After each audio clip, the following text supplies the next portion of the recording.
Hi everyone, welcome back to my channel. You may recall in Friday's video I mentioned there would be a flood meeting held on Friday evening in Hickling. I decided to watch it via the live stream. Lots of local people affected by the floods attended the meeting, and lots of the villages affected had people in the room from those villages. On the top table was North Norfolk MP Duncan Baker, Henry Cator, the chairman of the Flood Resilience Programme, Anglian Water, Environment Agency, Waste and Water Management from Norfolk County Council, the Internal Drainage Board, and John Packman from the Broads Authority was in the audience, but he wasn't taking any questions. The room was full, and you could clearly see people having to stand out in the hallway to be able to listen to the meeting.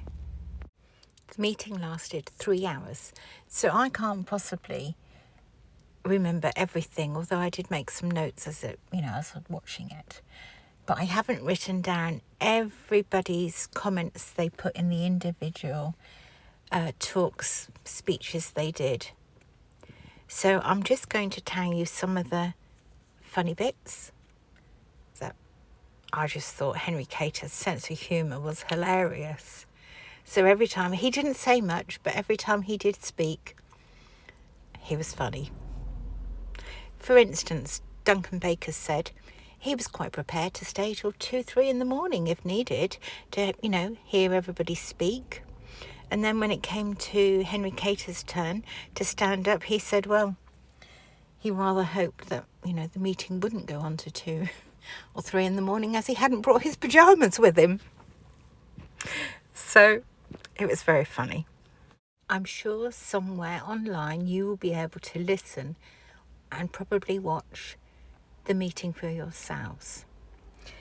And whereas I haven't got everybody's names, unfortunately, you'll be able to see those and find out what they were. For instance, the very first lady who spoke, she came from Hickling, and she described beautifully the frustrations that people living in Hickling had with, the sewage being affected due to the sheer volume of the flooding, and how people hadn't been able to use their toilets, baths, showers, and they'd had to travel miles to go and do their washing and to shower, and so she probably had the longest, loudest round of applause of the evening. She was very good.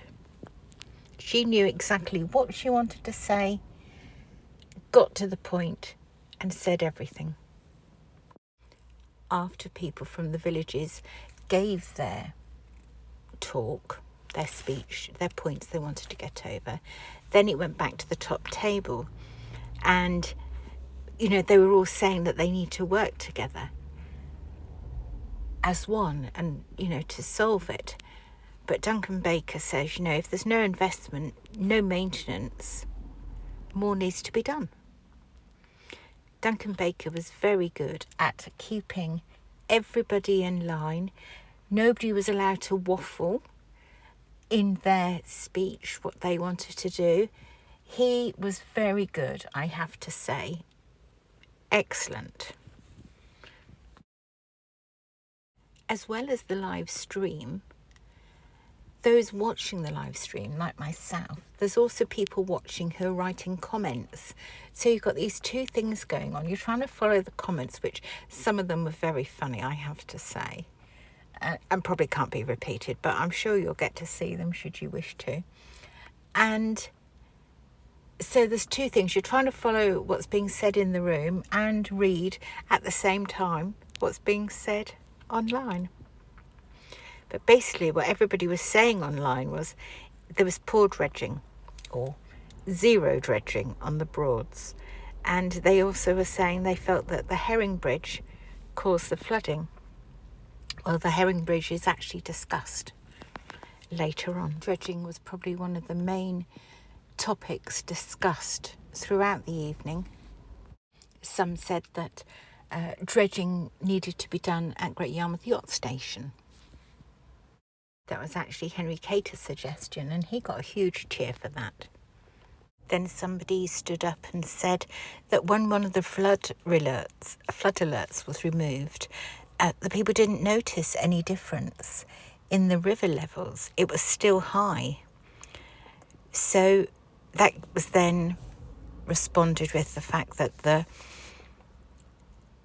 barrier, the concrete barriers you get, well, apparently they are there to keep the balance. So the flooding that comes out of the river, the overtopping, and then that barrier is to stop it going onto the fields and the marshes. Well, you all know I filmed at Maltham where the floodwater was, you couldn't see the flood barrier, the concrete flood barrier. The water was above the height of that. Somebody suggested having a flood barrier at the entrance to Breydon Water in Great Yarmouth. So one of the gentlemen from the front said, to give an example, Lowestoft was quoted for a 30-metre wide flood barrier, but they couldn't get the funding because that was going to cost 200 million. And that's for 30 metres wide. So obviously, Breydon Water is far, far wider than 30 metres. And they said the sheer cost of doing a flood barrier at Great Yarmouth was just astronomical and way off the scale. Then they got on to dredging. And it was said that the Thurne and the Buell is a tidal system. And if the silt was removed, it would be replaced by seawater. So they said that's why they don't do it. But if they could prove that dredging would work, they would probably then be able to get the money. And then Henry Cator stood up and spoke, and it was going on about if you fill a bath, pull out the plug, the water flows out. If you then have a bath that you fill up and you pull the plug out, but you have a flannel over the plug hole, it goes out slower. So again, Henry gets a huge cheer for that. Then they got onto the height of Heigham Bridge, and there was a pilot there from the bridge pilot's office at Potter, and he was saying that some of his day boats he can't even get under now. Then people were discussing about different things that might be causing the flooding, and a gentleman spoke and said that he lives along the Thurne and has sailed on it for the last 70 years, and he said there used to be what was known as the Thurne Peninsula, which was big enough to hold a regatta, but it had been allowed to erode back to the flood wall, and a substantial piece of land had been lost. A man in the audience said in 1993 there was a similar meeting as tonight's about the rising sewage, and that the floodwater goes from Hickling to Sutton to Stalham and then to a treatment plant at Wayford, which overflows into wildlife ponds and then the River Ant. And so he asked, is the system adequate? Anglian Water said the system was adequate, but the man in the audience said clearly it isn't. After lots of discussions and tidal water going down the drains, and that's why the system can't cope, Henry Cator stands up and says, really, it's the local people that know the answers, and it's a shame that local people are not on the quangos, such as the Broads Agency, or the Broads Authority, and the Environment Agency. Again, another huge round of applause. Amongst these discussions was how can they get rid of a vast quantity of the floodwater. So people suggested opening up the 100 stream again. Now, I've never heard of that until this meeting. So if somebody would like to inform me what that 100 stream is, where it is, I'll be very grateful. Lady at the back of the room mentioning climate change, and there was lots of heated discussions, raised voices and lots of shouting. Police were on scene. They were there the whole evening, but the meeting was quickly moved on. Another person who got a big cheer was a man who owns a property in Horning, and he's been unable to access it in months. He says these Quangos have carefully arranged things so that they're not responsible for anything. People need to be held accountable and not get off scot-free. He got a huge round of applause. Then they got on to the subject of the Herring Bridge. The environmental assessment takes a long time in the planning process. And the man said, you can't just suddenly decide to build a bridge and put it up. He said there has to be lots of planning done. Build a model, do tests. And they apparently did a test for Breydon water and it didn't show a problem. So a man in the audience asked, well, did they, test for the rest of the Broads and flooding? And it was admitted that no, they didn't. They only did Breydon water. Somebody in the audience asked, had they taken into account some sort of bridge something or other? Now, you see, this is all way above me. I really don't get it all, because it just doesn't usually come into my everyday life. But apparently there was something that proved if you put too many bridges together, it will cause a flooding problem. So the man was asked, did they use this knowledge? Were they aware of this? And had it been used? And the man said, no, it hadn't. I know you probably don't understand a lot of what I've said, but I've tried to pick out the main points that were discussed of the evening. And as I say, you will probably be able to find the live stream online, probably through Duncan Baker's Facebook page, which is where everybody watched the live stream from.